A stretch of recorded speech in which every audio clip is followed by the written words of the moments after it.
Hello students, welcome back to the channel of Skylight Educators and to the CUT Accountancy MCQ Practice Series 1.0 जिसमें हमारा target है total 1000 MCQ question solve करना और अभी तक हम टोटल 140 क्वेश्चन सॉल्व कर चुके हैं।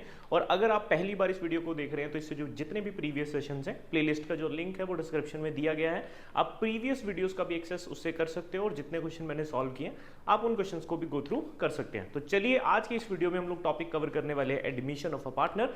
स्टार्ट करते हैं फ्रॉम द क्वेश्चन नंबर 141। देखिए सबसे पहले हमारे पास क्वेश्चन आता है A and B are partners, और ये जो पार्टनर है ये इक्वल पार्टनर का मतलब है यहाँ प्रॉफिट शेयरिंग रेशियो इनकी इक्वल है। कैपिटल है 40,000 and 30,000 and they admit C into the firm for 1/4 share in the future profits and C brings 40,000 as capital. Calculate the amount of hidden goodwill. ये hidden goodwill का case है और previous जितने भी हम लोगों ने वीडियोस की हैं, मतलब जितने प्रीवियस वीडियोस के अंदर जितने हम लोगों ने क्वेश्चन सॉल्व किए उसमें कम से कम 3 या 4 बार हिडन गुडविल पहले भी आ चुका है। तो चलिए सॉल्व करते हैं इसको थोड़ा फास्ट। अगर हमारा नया पार्टनर 40,000 कैपिटल लेकर आता है तो total worth of the business उसकी कैपिटल को उसके शेयर के रेसिप्रोकल से हम लोग मल्टीप्लाई करेंगे 4/1, तो टोटल जो बिजनेस की वर्थ आ जाएगी दैट इज 1,60,000 की उसने 1,60,000 का 1/4 पार्ट जो वो लेकर आया। अब हम लोग देखेंगे इसमें से लेस करेंगे एग्जिस्टिंग कैपिटल्स जो कि है 30,000 प्लस 40 यानी 70,000 है ओल्ड पार्टनर्स की हमारे, प्लस 40,000 है न्यू पार्टनर की। तो ये टोटल आपके पास आ जाएगा 1,10,000 और इन दोनों का जो डिफरेंस है that will be firms goodwill, right. So this is firms goodwill. चलिए 50,000 आंसर हम लोगों को जो दिया गया है that is in the option number B. So B is the correct answer for this particular question. अब चलते हैं हमारे क्वेश्चन नंबर 142 की तरफ। तो यहां हमसे पूछा जा रहा है that revaluation account is also called the. So इनमें से क्या है जो रीवैल्यूएशन अकाउंट का दूसरा नाम है। So profit and loss account नहीं है, क्योंकि प्रॉफिट एंड लॉस अकाउंट जो है वो हम लोग प्रिपेयर करते हैं प्रॉफिटेबिलिटी के लिए। Profit and loss appropriation account जो है वो distribution of profit among the partners के लिए किया जाता है। स्टेटमेंट ऑफ P&L भी नहीं है। सो इसका जो करेक्ट आंसर है that is profit and loss adjustment account. So याद रखना है रीवैल्यूएशन का जो दूसरा नाम है that is profit and loss adjustment account. चलते हैं हमारे नेक्स्ट क्वेश्चन की तरफ। देखिए question number 143 says on admission of a partner the decrease in the value of an asset is credited to। so अगर हमारे एसेट की वैल्यू डिक्रीज होती है रीवैल्यूएशन के टाइम तो आपकी जो जर्नल एंट्री बनती है वो क्या बनती है, revaluation account debit to particular asset. So basically कौन क्रेडिट हो रहा है, जो भी पर्टिकुलर एसेट है हम उसी को क्रेडिट करते हैं जब भी किसी एसेट की वैल्यू डिक्रीज होती है। सो answer is asset account, appropriation दिया गया है, रियलाइजेशन और रीवैल्यूएशन दिया गया है, ठीक है। So correct entry is revaluation to particular asset account, तो यहाँ पर asset is the answer. Okay, so next is question number 144। देखिए X and Y are equal partners, दो पार्टनर हैं जिनकी प्रॉफिट शेयरिंग रेशो हमें यहाँ पर इक्वल दी गई है। Then they decide to admit Z for 1/3 share and he will bring 1/3 of the total capital of the new firm and calculate Z share of capital. So ये भी adjustment of capital का case है हमारे पास, जिसमें हमें X और Y की capital after all the adjustment दी गई है 50,000 एंड 40,000। तो देखिए कैसे सॉल्व होगा। जैसे for example let total share of the firm is equal to 1, इसमें से माइनस करेंगे 1/3। ये जो 1/3 है ये क्या है, ये न्यू पार्टनर का शेयर है, ठीक है। सो ये है न्यू पार्टनर्स शेयर, इसको आप माइनस कर दोगे तो क्या आ जाएगा 2/3। Now this 2/3 is basically combined share. ये कंबाइंड शेयर किसका है, this is combined share of A X and Y, right, old partners. तो देखिए अगर हमारी total capital of the firm, जो भी टोटल कैपिटल है उसमें हम लोग मल्टीप्लाई करें 2/3, यानी कि अगर हमारी फर्म की एक टोटल कैपिटल है जिसमें से 2/3 जो शेयर है वो किसका है, ओल्ड पार्टनर का, रिमेनिंग 1/3 शेयर किसका होना चाहिए, न्यू पार्टनर का। So total capital multiply by 2/3, 2/3 क्या आएगी 50,000 plus 40 is equal to 90,000। So I hope कि आपको समझ आया हो कि मान लीजिए ये टोटल कैपिटल है, इसका जो 1/3 पार्ट है, लाइक ये जो पार्ट है ये नए पार्टनर के पास है और ये वाला जो पार्ट है ये हमारे ओल्ड पार्टनर्स के पास है। सो अगर ये 2/3 प्रोपोर्शन टोटल कैपिटल का इज इक्वल टू 90,000 है, सो टोटल कैपिटल हमारी कितनी है हमें ये फाइंड आउट करना है। सो टोटल कैपिटल कितनी आ जाएगी, so is equal to 90,000 multiply by 3 divided by 2, ठीक है। सो इसको सॉल्व कर लेंगे। सो ये आपके पास आ जाएगा 1,35,000। अब 135 में से 1/3 किसका है, न्यू पार्टनर का शेयर है। सो 1/3 आप मल्टीप्लाई करोगे तो ये कितना आ जाएगा, ये आ जाएगा आपके पास 45,000। सो 45,000 इज द करेक्ट आंसर, जो कि है ऑप्शन नंबर सी, राइट। सो ये एडजस्टमेंट ऑफ कैपिटल का केस 2 है, जब ओल्ड पार्टनर्स की कैपिटल के बेस पे न्यू पार्टनर की कैपिटल को कैलकुलेट किया जाता है। सो आप देख सकते हो कि हमारे पास एमसीक्यू में भी एडजस्टमेंट ऑफ कैपिटल जो है वो आ सकता है। सो एडजस्टमेंट ऑफ कैपिटल बहुत क्रिटिकल टॉपिक है एडमिशन ऑफ अ पार्टनर में, तो इसको कभी भी इग्नोर नहीं करना है, ठीक है। आगे चलते हैं।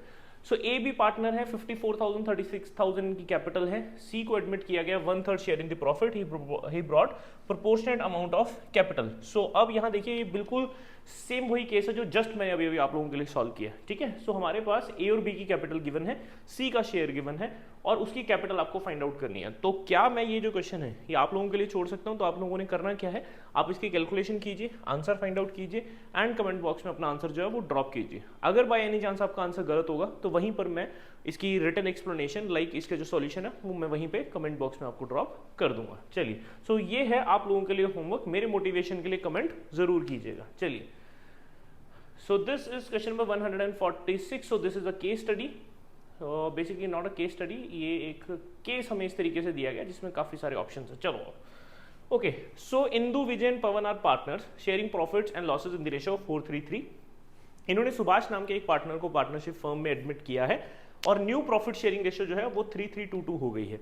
उसके बाद ये कुछ बैलेंस शीट का एक छोटा सा एक्सट्रैक्ट हमें दिया गया जिसमें सिर्फ इन्वेस्टमेंट दी गई है 90,000 और इसकी मार्केट वैल्यू दी गई है 80,000। जब भी मार्केट वैल्यू यहां दी जाए तो ध्यान रखना this is a implied adjustment, याद रखना, या हिडन एडजस्टमेंट भी आप इसको बोल सकते हैं। Then is investment fluctuation reserve भी हमारे पास 80 दिया गया है, सो काफी अच्छा इन्वेस्टमेंट फ्लक्चुएशन रिजर्व यहाँ बना हुआ है। So which of the following is the correct accounting treatment of IFR at the time of Subhash admission. So देखिए, हमारी जो इन्वेस्टमेंट है यहाँ पर 90 है और मार्केट वैल्यू 80 है, तो इट मीन्स कि हमारी जो इन्वेस्टमेंट है ये डिक्रीज हो गई कितने से, 10,000 से। अब ये जो 10,000 है ये कहाँ से यूज किया जाएगा, या IFR से यूज किया जाएगा। तो इसकी एक्चुअल एंट्री क्या बननी चाहिए, IFR account debit 80,000 to investment, जितना भी हमारा फॉल हुआ इन्वेस्टमेंट में वो यहाँ से यूटिलाइज किया जाएगा पैसा, और जो बच गया ये जाएगा ओल्ड पार्टनर्स के कैपिटल अकाउंट को, ठीक है। सो बचा कितना है, 70,000 बचा है और इनकी जो ओल्ड प्रॉफिट शेयरिंग रेशियो है दैट इज 4:3:3, ठीक है। सो इसको 4:3:3 में डिस्ट्रीब्यूट करते हैं, यहाँ देखते हैं जरा। सो 3:3 के अकॉर्डिंग यहाँ पर 2 पॉइंट सिमिलर आ रहे हैं, पर एंट्री देखते हैं एक बार। हमारी एंट्री क्या कहती है, IFR to investment. So IFR to investment ढूंढो पहले कहाँ है। सो IFR टू पार्टनर है, रीवैल्यूएशन टू इन्वेस्टमेंट है, ये भी गलत है, IFR to investment. So investment fluctuation reserve to investment 80,000 10,000, remaining 70,000 is 4:3:3 के रेशो में सिर्फ इसी जगह पर बांटा हुआ है। यहाँ पे पूरा ही रिजर्व बांट दिया तो ये भी आंसर नहीं है, ये भी आंसर नहीं है, ये भी आंसर नहीं है। तो option number D is the correct answer for this question. I hope कि आपको ये समझ आ गया हो। ये इन्वेस्टमेंट फ्लक्चुएशन रिजर्व के केसेस की मैंने एक इंडिविजुअल वीडियो रिकॉर्ड की हुई है, अगर आपको चाहिए होगी तो आप मुझे जस्ट एक कमेंट बॉक्स में एक मैसेज ड्रॉप कर देना, मैं आपको जो लिंक है वो पोस्ट कर दूंगा, ठीक है। चलिए आगे चलते हैं। Okay, so now next question. So what is the correct sequence to deal with the hidden goodwill at the time of admission of a new partner? So hidden goodwill calculate करने की क्या सीक्वेंस है, कुछ यहाँ points हमें दिए गए हैं तो ये देखते हैं। So ये कह रहा है pass adjustment entry to record the goodwill, this must be the last point, ठीक है। आगे लिखते हैं कैलकुलेट हिडन गुडविल जरूर करनी है हमें। Calculate total capital of the firm on the basis of new partner share and capital brought, right, ये सबसे पहला पॉइंट है। Find actual total capital of the old partners, ठीक है। सो ये जो थर्ड पॉइंट है ये हमारा फर्स्ट पॉइंट है। इसके बाद find actual total capital of all partners, ये हमारा सेकंड पॉइंट है। सो पहले 3 और 4 देखते हैं कहां पे पहले आ रहा है। सो 1 3 ये आंसर नहीं है, सेकंड फर्स्ट ये भी आंसर नहीं है। सो 3 और 4 यहां पर आ रहा है और सेकंड थर्ड ये भी आंसर नहीं है। सो देखो 2 पॉइंट के बेस पे हमने आंसर निकाल लिया अपना। अब इसके बाद हम लोग क्या करते हैं, कैलकुलेट करते हैं अपनी गुडविल को, और ये हमारा लास्ट पॉइंट है जैसे कि मैंने कहा ही था आपको। सो ये कॉम्बिनेशन इस जगह पर बैठ रहा है। So 3 4 2 and then 1। So this is the correct answer for treatment of hidden goodwill. I hope के क्लियर हो गया हो। ये सेम वही मेथड है जहां से हम कैलकुलेशन करते हैं। सबसे पहले हम लोग क्या करते हैं, इसके अंदर कैलकुलेट करते हैं total capital of the firm. कैसे, नए पार्टनर की कैपिटल को उसके शेयर के रेसिप्रोकल से मल्टीप्लाई कर देते हैं, वहां से माइनस करते हैं सारे पार्टनर्स की कैपिटल, हिडन गुडविल आ जाती है, एंड देन हम लोग एंट्री पास कर देते हैं नए पार्टनर की कैपिटल गुडविल फाइंड आउट करके। चलो, so next question is question number 148. So it says that gain on revaluation at the time of change in profit sharing ratio of existing partner is shared by. So अगर कोई भी gain या loss होगा at the time of change in profit sharing ratio तो उसको कौन share करेगा, ये पूछा जा रहा है हमसे। Whereas in case of admission of a partner it is shared by. So ये कह रहा है कि अगर revaluation जब हम लोग प्रिपेयर करते हैं उसका कोई भी गेन लॉस हुआ तो change in profit sharing ratio जो है हमारा प्रीवियस चैप्टर है, लेकिन उसमें पार्टनर्स चेंज नहीं होते, उसमें सारे के सारे पार्टनर्स हमारे पास रहते हैं, सिर्फ आपसी सेक्रीफाइस या गेन होता है उन लोगों का। लेकिन जब एडमिशन ऑफ अ पार्टनर होता है तो नया पार्टनर एडमिट हो रहा होता है, तो यहाँ पर old partner, remaining partner, all partners existing partner, ये पॉइंट आप लोगों को क्लियर होना चाहिए, ठीक है। सो ये क्या कह रहा है, देखो, सो जब change in profit sharing ratio का कॉन्सेप्ट आता है ना, तो ये सारे के सारे पार्टनर्स इस लॉस को या गेन को शेयर करते हैं, ठीक है। लेकिन जब एडमिशन ऑफ अ पार्टनर होता है ना, तो नए पार्टनर के आने से पहले पहले हमेशा यहाँ पर कौन से पार्टनर करते हैं, यहाँ ओल्ड पार्टनर करते हैं, राइट। सो ये ध्यान रखना है कि सेक्रीफाइस गेनिंग जो है मोस्टली ये ट्रीटमेंट ऑफ गुडविल के लिए यूज किया जाएगा, यहाँ ये ध्यान रखना है। चलो आओ, अब देखो रिमेनिंग पार्टनर्स है, पहला तो ये गलत है, ऑल पार्टनर्स यहाँ है, देन है ही नहीं कहीं पर, तो answer is B, all partners and old partners, ठीक है। So this is the answer.